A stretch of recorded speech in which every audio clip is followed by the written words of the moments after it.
الحمد لله نحمده ونستعينه ونستغفره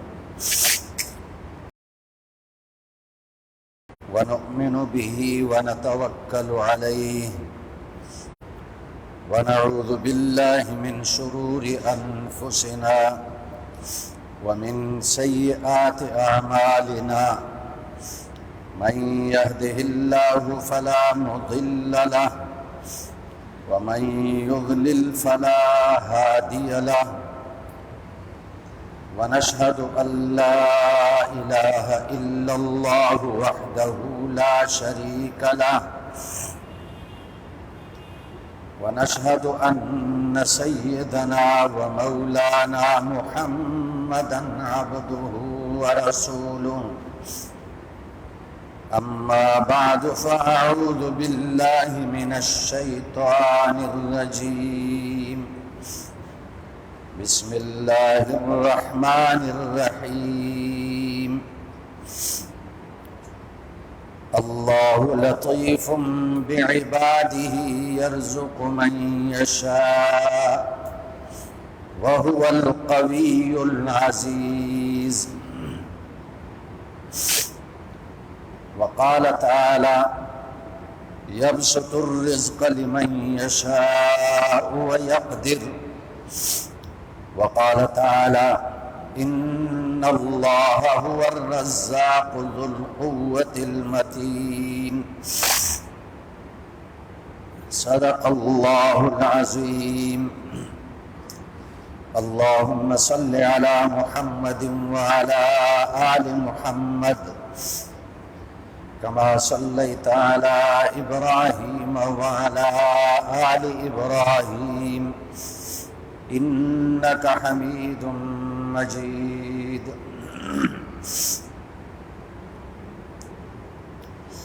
قارئین کرام، سورۃ الشورى کی آیت نمبر 19 کی تلاوت آپ کے سامنے کی، جس کا ترجمہ یہ ہے: اللہ لطیف بعبادہ، اللہ اپنے بندوں پر مہربان ہے، یرزق من یشاء، جس کو چاہے رزق دیتا ہے، وہو القوی العزیز، اور وہ طاقت والا ہے، زبردست ہے۔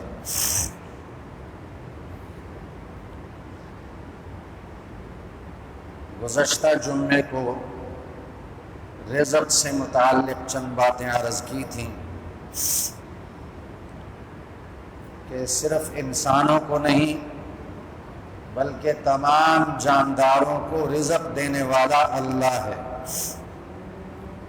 یبسط الرزق لمن یشاء ویقدر، جس کے لیے وہ چاہے رزق کو پھیلا دیتا ہے، کشادہ کر دیتا ہے، اور جس کے لیے چاہے رزق کو تنگ کر دیتا ہے۔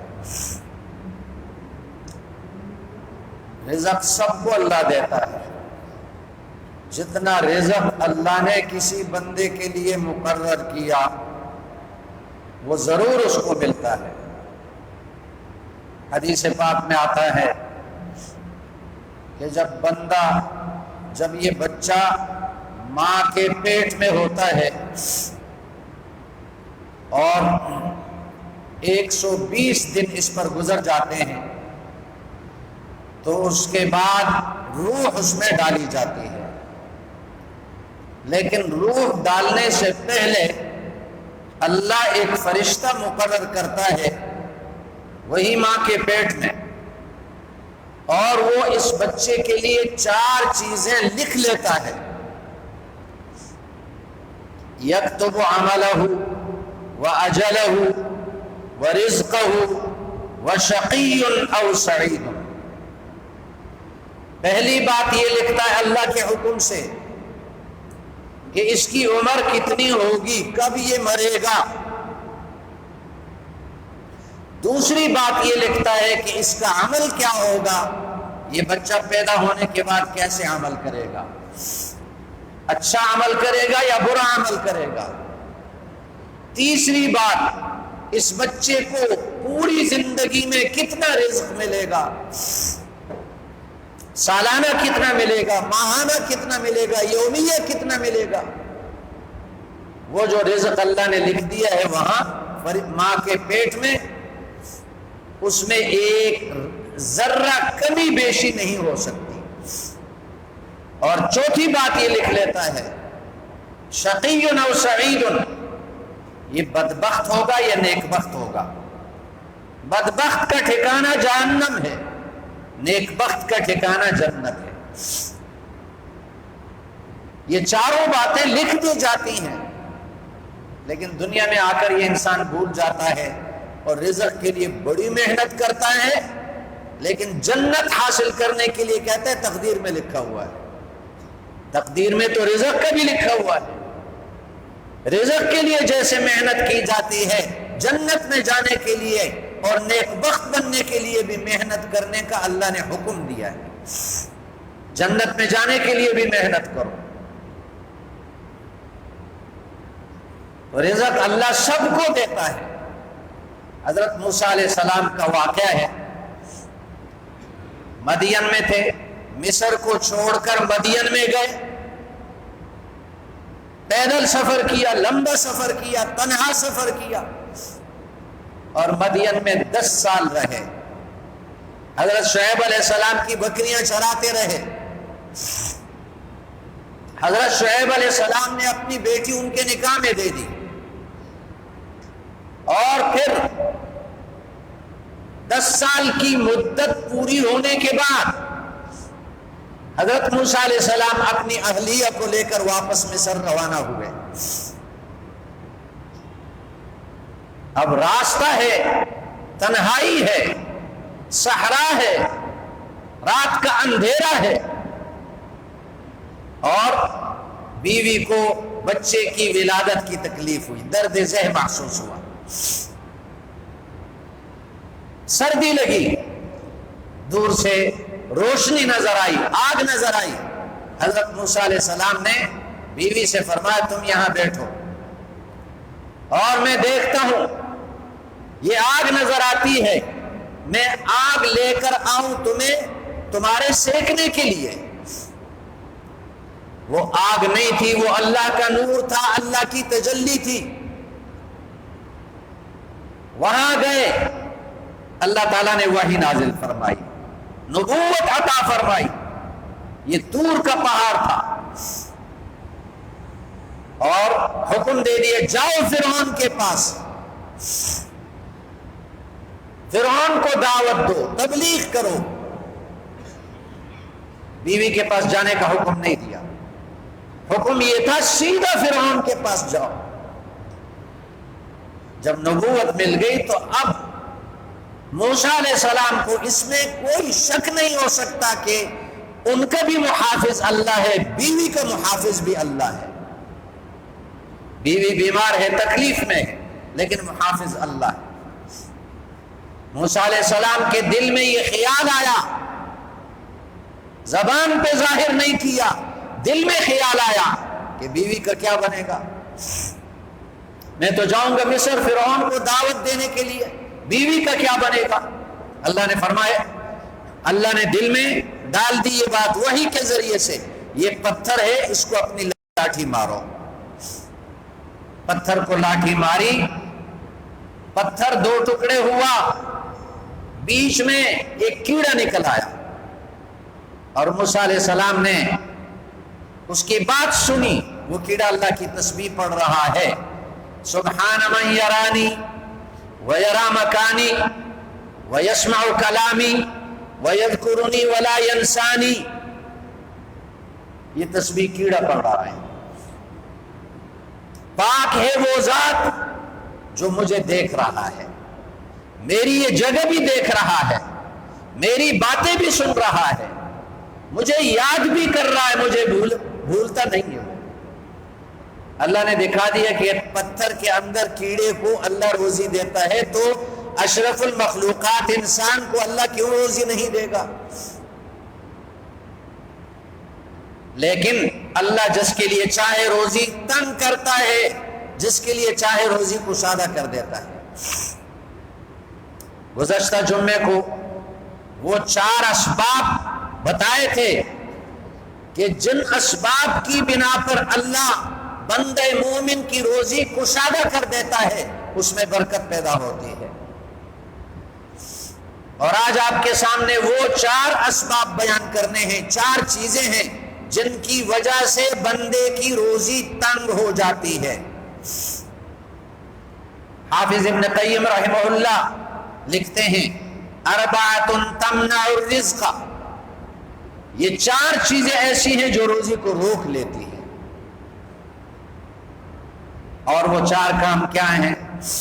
ہمیں ان سے بچنا چاہیے، ان سے اجتناب کرنا چاہیے اگر ہمیں روزی کی فکر ہے۔ بہت سارے لوگ آتے ہیں کہ معاشی تنگی ہے، کہتے ہیں معاشی تنگی ہے، تنگ دستی ہے، کوئی تعویذ لکھ کر دے دیں، کوئی وظیفہ بتا دیں، یہ وظیفہ ہے۔ 4 چیزیں معاشی تنگ دستی کو لانے کی چیزیں ہیں، اور 4 چیزیں معاشی وسعت کی چیزیں ہیں جو گزشتہ جمعے بیان کر دی تھی۔ وہ 4 چیزیں کیا ہیں؟ نوم الصبحۃ وقلۃ الصلاۃ والکسل والخیانۃ۔ سب سے پہلی چیز صبح کا سونا ہے، یہ روزی تنگ کر دیتا ہے۔ صبح کا وقت کس پہ بولا جاتا ہے؟ صبح صادق طلوع ہونے سے لے کر، جیسے آج کل 5 پہ صبح صادق طلوع ہوتا ہے، صبح صادق طلوع ہونے سے لے کر سورج طلوع ہونے تک یہ صبح کا وقت کہلاتا ہے، 1.5 پونے 2 گھنٹے کا وقت ہے۔ نوم الصبحۃ، فرمایا کہ صبح کا سونا روزی کو تنگ کر دیتا ہے، معیشت کو تنگ کر دیتا ہے، چاہے وہ تنخواہ زیادہ لے یا کم لے، چاہے اس کا کاروبار بڑا ہو یا چھوٹا ہو، صبح کے سونے سے روزی تنگ ہو جاتی ہے۔ آپ اندازہ لگا لیں، یہ روزی تنگ کرنے والا عمل سارے مسلمان کرتے ہیں، سب اسی میں لگے ہوئے ہیں۔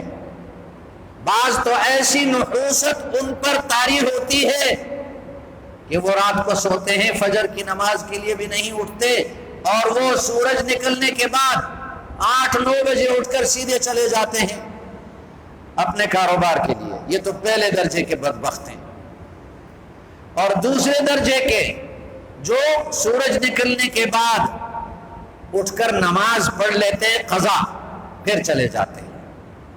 اور تیسرے درجے کے جو جماعت سے رہ جاتے ہیں اور اکیلے دیر سے اٹھ کر نماز پڑھتے ہیں۔ اور چوتھے درجے کے وہ ہیں جو نماز پڑھ کر پھر سو جاتے ہیں فوری طور پر۔ صبح کا سونا روزی کو تنگ کرنے والا ہے،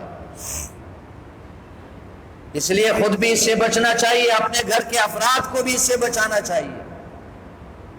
نوم الصبح، ہاں سورج نکلنے کے بعد جو اشراق کا وقت ہوتا ہے اس کے بعد سو جائیں۔ اور دوسری چیز وقلۃ الصلاۃ، نماز نہ پڑھنا، چاہے بالکل نہ پڑھے یا نماز میں ایسی سستی کرے کہ دل نے چاہا تو پڑھ لی، دل نے نہ چاہا تو نہ پڑھی۔ تو نماز نہ پڑھنا روزی کو تنگ کر دیتا ہے۔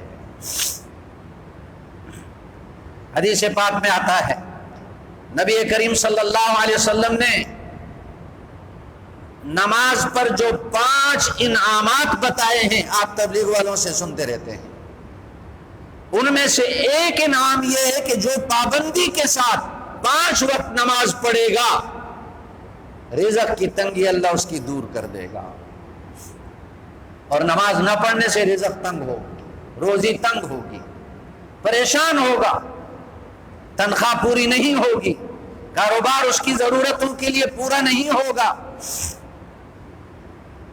قرآن مجید میں اللہ نے ارشاد فرمایا وَأْمُرْ أَهْلَكَ بِالصَّلَاةِ وَاسْتَبِرْ عَلَيْهَا لَا نَسْأَلُكَ رِزْقًا نَحْنُ نَرْزُقُكَ۔ فرمایا خود بھی نماز کی پابندی کرو، اپنے گھر والوں سے نماز کی پابندی کراؤ، ہم تم سے یہ نہیں پوچھیں گے کہ تم نے اپنے بچوں کے لیے روزی کا انتظام کیا یا نہیں کیا؟ نحن نرزقک، ہم تمہیں روزی دیں گے، تم نماز پڑھو ہم تمہیں روزی دیں گے، خود نماز پڑھو بچوں سے نماز پڑھواؤ، نحن نرزقک، ہم تمہیں روزی دیں گے۔ تو نماز پر اللہ کا وعدہ ہے روزی میں فراخی کا، روزی میں وسعت کا وعدہ ہے نماز پر۔ لیکن ہم سب سے زیادہ سستی نماز میں کرتے ہیں، تو نماز نہ پڑھنا، نماز میں سستی کرنا روزی کو تنگ کر دیتا ہے۔ یہ دوسرا سبب ہوا۔ اور تیسرا سبب الکسل،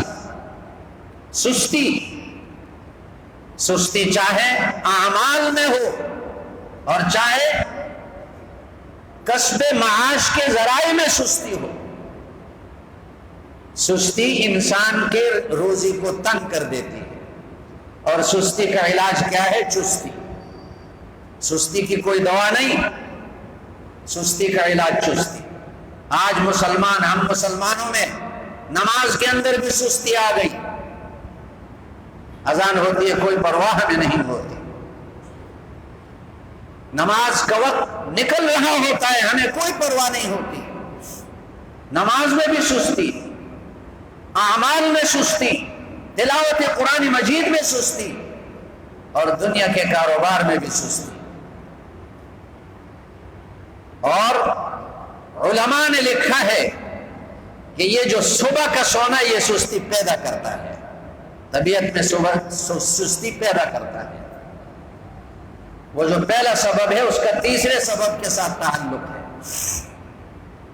نبی کریم صلی اللہ علیہ وسلم نے فرمایا بورک لامتی فی بکورہا، میری امت کے لیے صبح کے وقت میں برکت رکھی گئی۔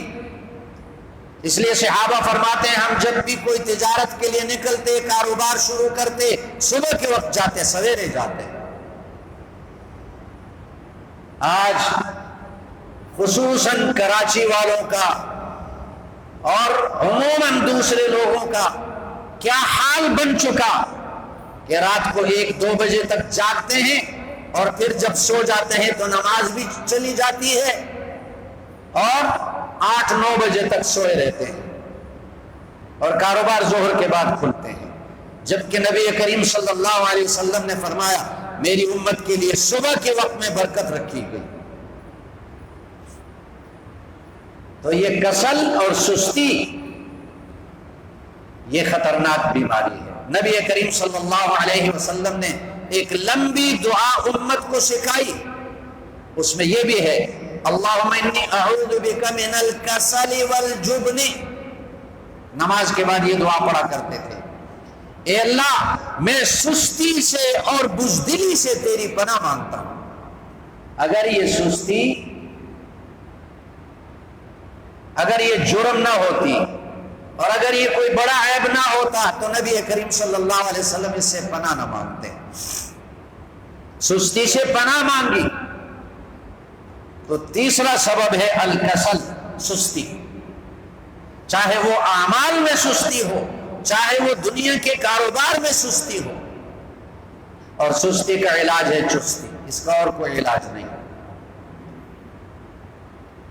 ہم جو اعمال میں، نماز میں سستی کرتے ہیں، چلو پڑھ لیں گے، اٹھ نہیں سکتا، علماء فرماتے ہیں کہ اگر اسی وقت اس کو اطلاع آ جائے کہ ملک کے بادشاہ نے، صدر نے تمہیں بلایا ہے، فوری طور پر آ جاؤ، ساری سستی چلی جائے گی۔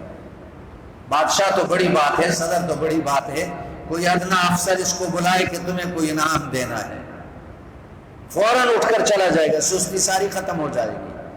لیکن اللہ جو نماز پہ انعام دیتا ہے اس کا ہمیں یقین نہیں، اس میں ہمیں سستی ہوتی ہے۔ اور چوتھا سبب رزق کی تنگی کا، وہ خیانت ہے۔ اب خیانت ایک اللہ کے ساتھ بھی ہوتی ہے اور ایک خیانت بندوں کے ساتھ بھی ہوتی ہے۔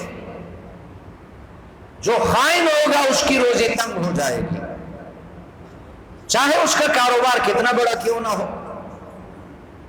ایک خیانت اللہ کے ساتھ ہے، اللہ نے سر سے پیروں تک جو ہمارا جسم پیدا کیا اور اس میں جتنے اعضاء اللہ نے پیدا کیے، ان اعضاء کو اللہ کے حکم کے خلاف استعمال کرنا یہ خیانت ہے اللہ کے ساتھ۔ یہ آنکھ اللہ نے پیدا کی اور اس آنکھ کے ساتھ جائز چیزوں کو دیکھنے کا حکم دیا، اپنی ضرورتوں کو دیکھنے کا حکم دیا، تفریح طبع کے لیے جائز چیزوں کو دیکھنے کا حکم دیا۔ اللہ کی مخلوقات کو دیکھو، پہاڑوں کو دیکھو، سمندروں کو دیکھو اور ہرے بھرے کھیتوں کو دیکھو، اللہ کی قدرتوں کو دیکھو۔ لیکن اگر اس آنکھ سے کسی غیر محرم عورت کو یا اس کی تصویر کو یا بے حیائی کی چیزوں کو دیکھیں گے، یہ خیانت ہوگی، یہ آنکھوں کی خیانت ہے۔ اس کو قرآن میں اللہ نے خیانت کہا، یعلم خائنۃ الاعین، وہ اللہ تمہاری آنکھوں کی خیانت جانتا ہے۔ مخلوق سے نظریں چھپا کر دیکھ لو گے، اللہ سے نہیں چھپا سکتے۔ اور آج کل یہ آنکھوں کی خیانت بہت زیادہ ہے۔ تنہائی میں بیٹھ کر گھر کے 10 افراد ہیں، 10 کے 10 کے پاس موبائل ہے، سب کے پاس موبائل، اور وہ سارے لگے ہوئے آنکھوں کی خیانت میں۔ ماں باپ کو پتہ ہے بچے خیانت میں لگے ہوئے ہیں، لیکن وہ خود بھی خیانت میں لگے ہوئے ہیں۔ اللہ سے چھپا تو نہیں سکتے۔ یعلم خائنۃ الاعین، وہ اللہ آنکھوں کی خیانت دیکھتا ہے۔ اس کے اندر جو فحش تصویریں ہیں اور جو عورتوں کی تصویریں ہیں، اس کو لوگ دیکھنے کو گناہ نہیں سمجھتے۔ بعض دیندار لوگ تو کسی عورت کو، اجنبی عورت کو دیکھنے کو گناہ سمجھتے ہیں، لیکن موبائل کے اندر اس کی تصویر دیکھنے کو گناہ نہیں سمجھتے۔ یہ بھی گناہ ہے، یہ خیانت ہے۔ یہ زبان اللہ نے بولنے کے لیے دی، اس پر اللہ کی حمد و ثنا کی جائے، ضروری باتیں کی جائیں۔ اگر اس زبان کو اللہ کے حکم کے خلاف استعمال کریں گے، یہ زبان کی خیانت ہے۔ اگر اس کان کو اللہ کے حکم کے خلاف استعمال کریں گے، یہ کانوں کی خیانت ہے۔ اگر ان پیروں سے اللہ کے حکم کے خلاف چلیں گے، یہ پیروں کی خیانت ہے۔ یہ خیانت تو اللہ کے ساتھ ہے، اور مخلوق کے ساتھ بھی خیانت کرتے ہیں۔ دودھ میں پانی ڈالنا خیانت، شہد میں چینی ڈالنا خیانت۔ اور عجیب بات ہے، رزق کمانے کے جو ذریعے ہیں ان میں بھی خیانت کرتے ہیں، جبکہ خیانت روزی تنگ کرنے والی چیز ہے، لیکن ہمارے مسلمان روزی کمانے کے ذرائع میں بھی خیانت کرتے ہیں۔ سرکاری خزانہ یہ امانت ہے پوری قوم کی، اس کو غلط استعمال کرنا خیانت ہے۔ ایک وزیر 40-50 گاڑیاں اپنے پیچھے لیے پھرتا ہے، اور کتنے باڈی گارڈ اس کے ہوتے ہیں۔ یہ تم اپنے باپ کا مال سے تو نہیں لاتے، یہ خیانت کرتے ہیں، خیانت کا ارتکاب کرتے ہیں۔ اسی طرح ملازمین بھی خیانت کا ارتکاب کرتے ہیں۔ دفتر میں ملازم ہو، فیکٹری میں ملازم ہو، کسی بھی جگہ ملازم ہو، اگر جتنے وقت کی اس کو اجازت ہے کہ 8 گھنٹے تم نے ڈیوٹی کرنی ہے، اس میں بھی لوگ خیانت کرتے ہیں، اور پھر کہتے ہیں ہماری تنخواہ میں برکت نہیں۔ وہ جو 8 گھنٹے یا 6 گھنٹے تم نے وقت دیا، اس میں اپنا کوئی ذاتی کام نہیں کر سکتے، اس میں مہمانوں کے ساتھ نہیں بیٹھ سکتے۔ جو وقت دیا تنخواہ کے بدلے اس کو پورا دینا ضروری ہے، ورنہ رزق کی تنگی ہوگی۔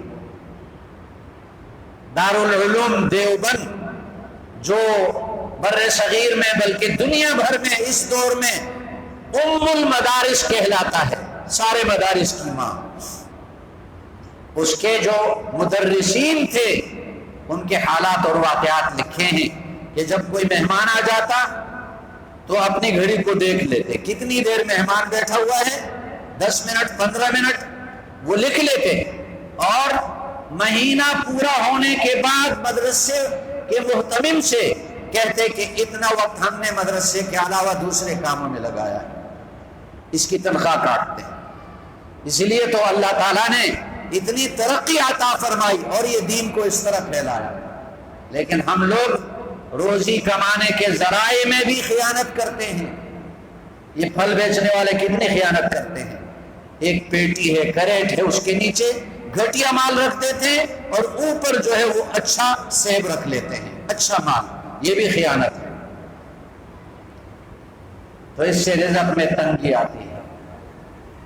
تو 4 چیزیں ایسی ہیں جو رزق میں تنگی کا سبب بنتی ہیں، روزی تنگ کرنے کا سبب بنتی ہے۔ ان چیزوں پہ ہم توجہ دیں۔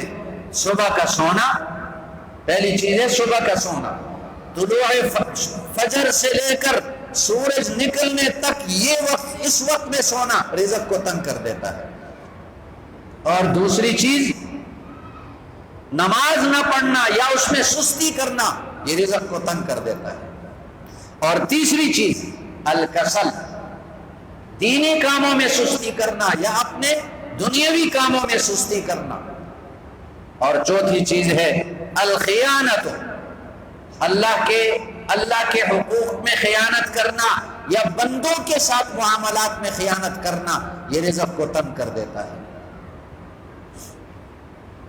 اس رزق کی تنگی کے اسباب سے ہم اپنے آپ کو بچائیں، اور گزشتہ جمعے کو وہ 4 اسباب ذکر کیے تھے کہ جن سے رزق میں برکت پیدا ہوتی ہے۔ اور آخر میں آپ کو ایک عمل بھی میں بتا دیتا ہوں۔